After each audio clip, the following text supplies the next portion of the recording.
Good morning. My name is Ross Porter, and I'm an Anglican priest and founder of West Hills Anglican Church.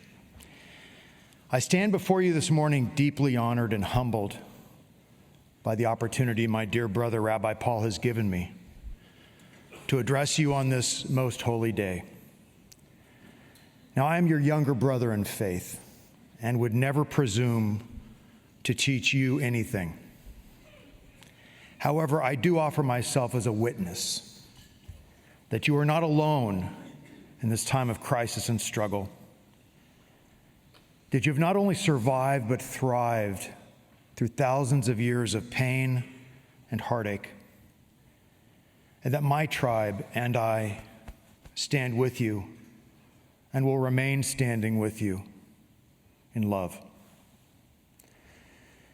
Now, we all know that the word love gets used a lot, so for the sake of clarity, let me state that what I mean by love today is chesed love, a covenant love, a love that is not transactional, but generous, a love that sticks and stays. The kind of love most beautifully exemplified by God's relationship with God's chosen people, the Jews. And the kind of love that frames the beautiful story of Ruth from the Hebrew Scriptures. Ruth's chesed toward her mother-in-law Naomi. Boaz's chesed toward Ruth. And ultimately God's unfailing chesed for God's people. Let's begin by recalling that Ruth was an outsider, a Moabite. It would have been much easier for this foreigner to remain in the land of her birth among her people. But Ruth chose instead to accompany Naomi into the great unknown, way beyond what might have been expected. She chose loyalty, devotion, and the road less traveled. And as chesed always does, this made all the difference. Ruth remained faithful to Naomi and to God and was blessed.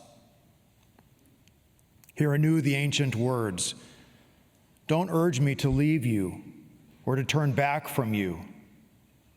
Where you go, I will go, and where you stay, I will stay. Your people will be my people, and your God, my God." Next, we see chesed in Boaz's treatment of Ruth. Remember that Boaz was a wealthy landowner in Judea and a relative of Naomi. So he would have naturally felt some responsibility for her. But Ruth was a Moabite, and Moabites did not worship Adonai. It would have been understandable for Boaz to look on her with suspicion and not extend to her chesed.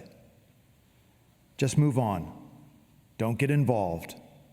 Don't take on the risks that come with generosity and inclusivity. But Boaz chooses the way of goodness, kindness, and mercy. He not only allows Ruth to glean in his field, he becomes her goel, redeeming that which was lost.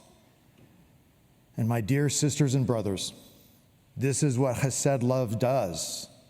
It redeems. It reclaims. It renews. Here again, Adonai's promise through the prophet Joel, "I will restore to you the years that the swarming locust has eaten." In this time of great loss, God's chesed assures us that justice will have the final word. And Adonai's covenant with God's people will never, never, never be broken. Finally, in Ruth's story, I see the promise of God's chesed toward you, continuing on until the end of days. And I pray that you will never forget this. God's chesed accompanies you as you travel on. God is your faithful shepherd, both in green pastures and in the valley of the shadow of death. You will fear no evil because God is with you. God anoints you. God sets a table before you in the presence of your enemies. And your cup will overflow with blessings of goodness and mercy in God's time. The story of Ruth is a human love story that communicates a love that is beyond human. A love that always protects, always trusts, always hopes, and always perseveres. It is, in the end, a story of God's love for you. And it's a never-ending story. When our little church launched in May, Rabbi Paul attended and blessed us. And with great chesed, let me now offer you my blessing. May the God of Abraham, Isaac, and Jacob, God of Sarah, Rebekah, Rachel, and Leah, the God who led you out of slavery and into the promised land, guard your hearts and minds in God's truth now and forever. And may you never forget how truly loved you are. I remain your brother on this journey, and I love you. Gamar Chatima Tova. Amen.